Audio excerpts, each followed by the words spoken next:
Hello प्यारे प्यारे दोस्तों।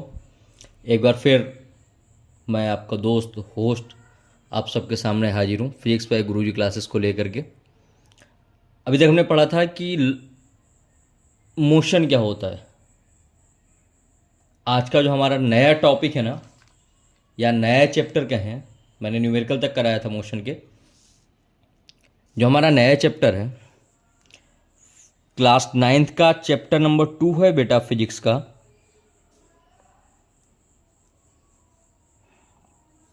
इस चैप्टर का नाम है force and law of motion. क्या नाम है चैप्टर का? Force and law of motion. नाम से ही समझ में आ रहा होगा कि हमें इसमें फोर्स की स्टडी करनी है और मोशन से रिलेटेड कुछ चीज़ों को पढ़ना है, यानी कि मोशन के क्या क्या लॉ होते हैं उनको पढ़ना है। क्योंकि बेटा यकीन कर तू बदल सकता है अपनी किस्मत की लकीरों को। यकीन कर तू बदल सकता है अपनी किस्मत की लकीरों को। लिखने वाले खुद ही लिखते हैं आजकल अपनी तकदीरों को।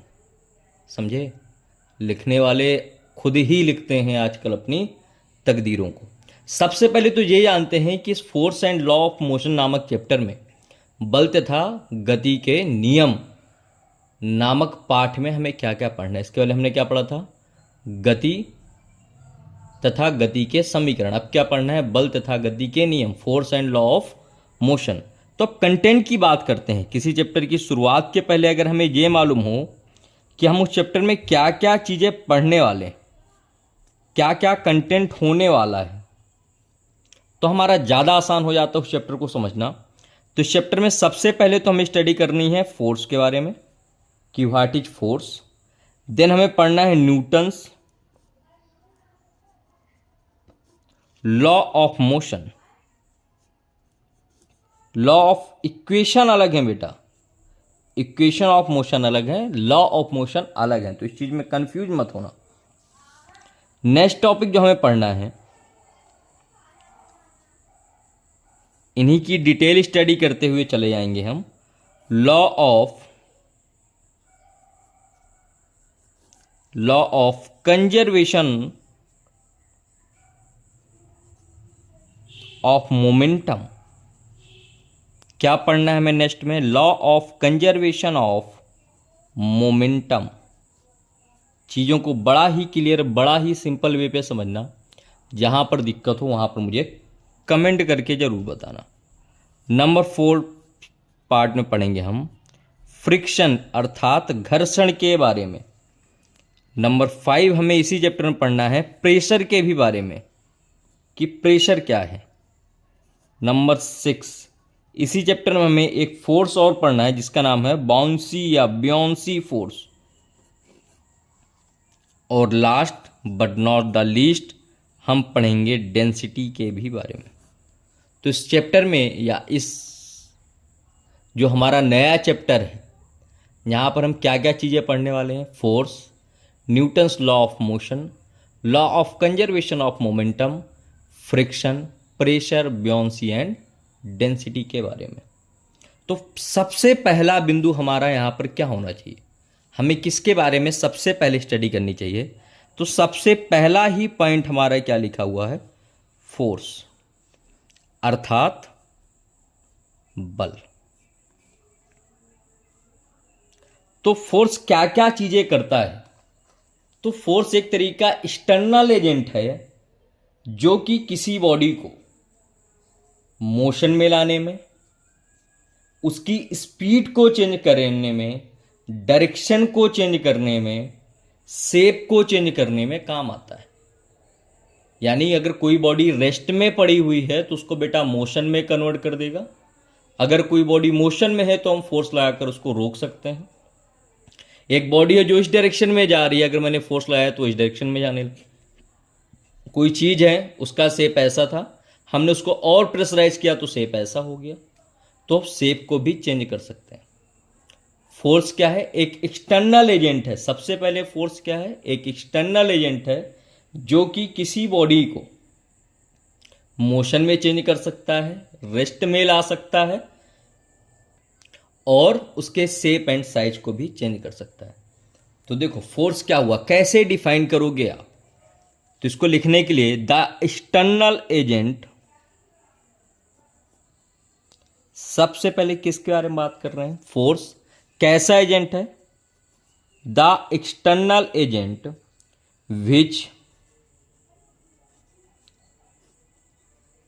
टेंड्स टू सेट, जो कि किसी बॉडी पे लगाने पर, to set in a body, किसकी बात कर रहे हैं, किस पे लगा रहे हैं? In a body, in motion, अगर मोशन में लगा रहे हैं, इन विच, क्या हो गया? An external agent which tends to set a body in motion. अब यहां पर क्या क्या चीजें कर सकता है? मोशन में हो गया, हम मोशन पे लगा रहे हैं, तो देखो पहली चीज, which change the speed of the body, the speed and direction of motion. सबसे पहली चीज फोर्स क्या चेंज कर रहा है? स्पीड को चेंज कर सकता है और मोशन की डायरेक्शन को चेंज कर सकता है। Second, which can change shape of the body, और क्या चेंज कर सकता है? विच कैन चेंज शेप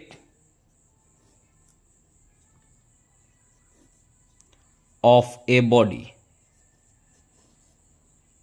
अगर अब कोई भी एक्सटर्नल एजेंट है जो कि मोशन में स्पीड को चेंज कर सकता है, डायरेक्शन को चेंज कर सकता है, बॉडी का शेप चेंज कर सकता है, उसको हम क्या कहेंगे?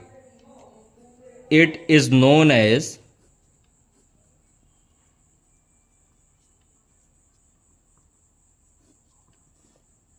फोर्स।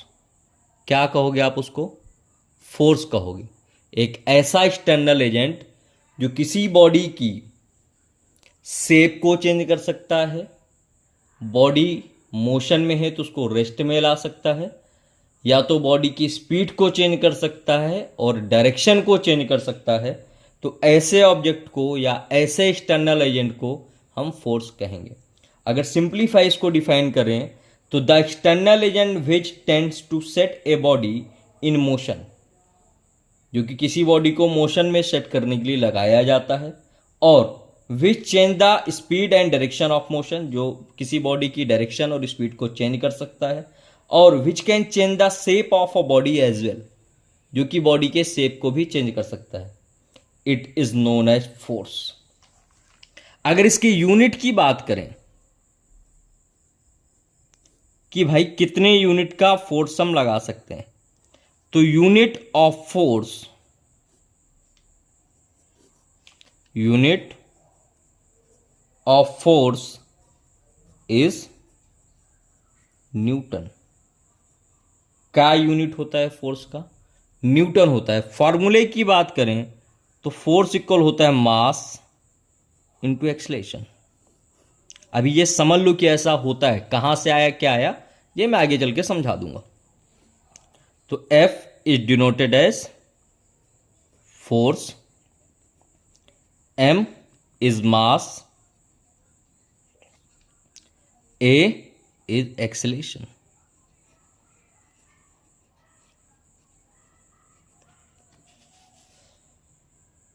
तो ये चीजें क्लियर हुई, फोर्स क्या होता है, फोर्स का फॉर्मूला क्या है और फोर्स का यूनिट क्या है। अब बात करते हैं टाइप्स ऑफ फोर्स की। How many types of force? हमें किसकी बात करनी है? हमने फोर्स तो जान लिया क्या होता है, अब हमें यह पता होना चाहिए कि कितने टाइप का फोर्स होता है। How many types of force we have? तो there are two types of force. अगर बेसिकली बात करूं मैं टाइप्स की, वैसे कई सारे होते हैं, पर हम केवल और केवल कैटेगराइज कर रहे हैं। अब इस कैटेगरी में आपको बताना है कि कितने टाइप्स के हो सकते हैं, टाइप्स ऑफ फोर्स। तो बेसिकली बेटा दो टाइप के होते हैं, एक होता है नॉन कांटेक्ट फोर्स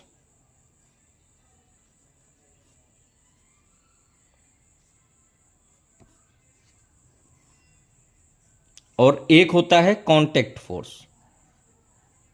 नाम से ही समझ में आ रहा होगा नॉन कांटेक्ट और कांटेक्ट में क्या डिफरेंट है। देखो नॉन कांटेक्ट का मतलब ये हुआ जो बिना टच किए लग जाए, और कांटेक्ट का मतलब क्या हुआ, जिसको हम एक्स्ट्रा फोर्स एक्स्ट्रा चीजें लगाकर अप्लाई कर रहे हैं। ठीक है, तो बात करते हैं नॉन कांटेक्ट फोर्स की। These are force in which contact between two object is not necessary. चलो डिफाइन करते हैं इसको। नॉन कांटेक्ट फोर्स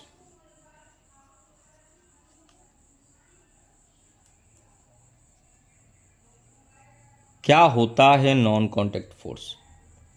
देखो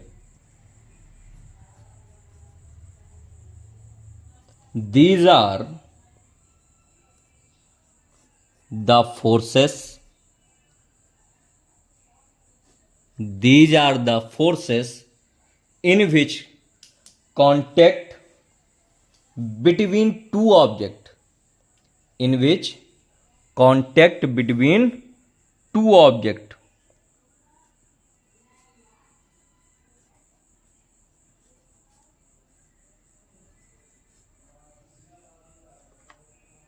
in which contact between two object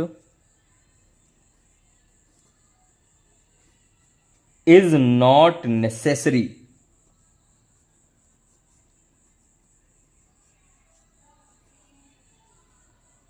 अब कुछ लोग कहेंगे सर ऐसे कैसे बिना टच किए हुए कैसे फोर्स लग सकता है? तो बेटा ये इमेजिनरी फोर्स होते हैं, ये इमेजिनरी फोर्स होते हैं, किस चीज़ पे लगते हैं। ठीक है, अगर इसके एग्जाम्पल की बात करूं तो एग्जाम्पल से क्लियर हो जाएगा। देखो पहला फोर्स होता है ग्रेविटेशनल फोर्स।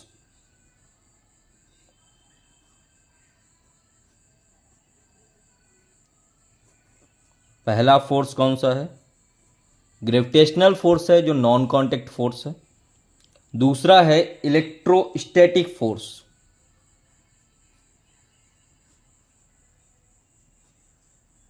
मैं थोड़ा थोड़ा इन दोनों फोर्स के बारे में बताता हूं क्या होता है। जो ग्रेविटेशनल फोर्स है वो किसी बॉडी को, ऑब्जेक्ट को जो अपनी तरफ खींचता है, किसी बॉडी पे काम करता है। जो इलेक्ट्रोस्टैटिक्स फोर्स है बेटा वो दो चार्जेस के बीच में काम करता है।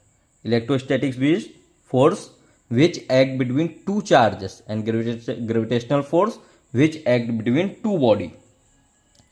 कांटेक्ट फोर्स की बात करते हैं।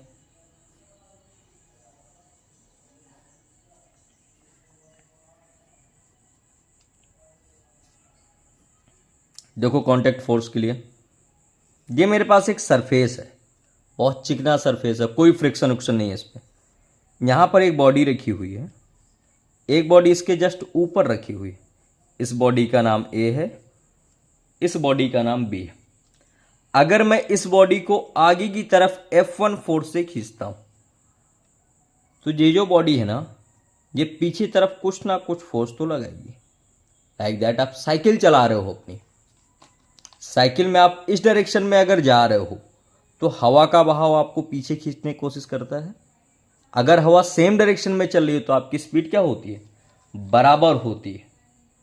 तो इसके लिए आप क्या कहोगे? तो देखो two bodies in contact exert equal and opposite force each other. देखो क्या होता है, टू बॉडीज इन कॉन्टेक्ट कैसी होनी चाहिए बॉडी बेटा? कांटेक्ट में होनी चाहिए। Exert equal and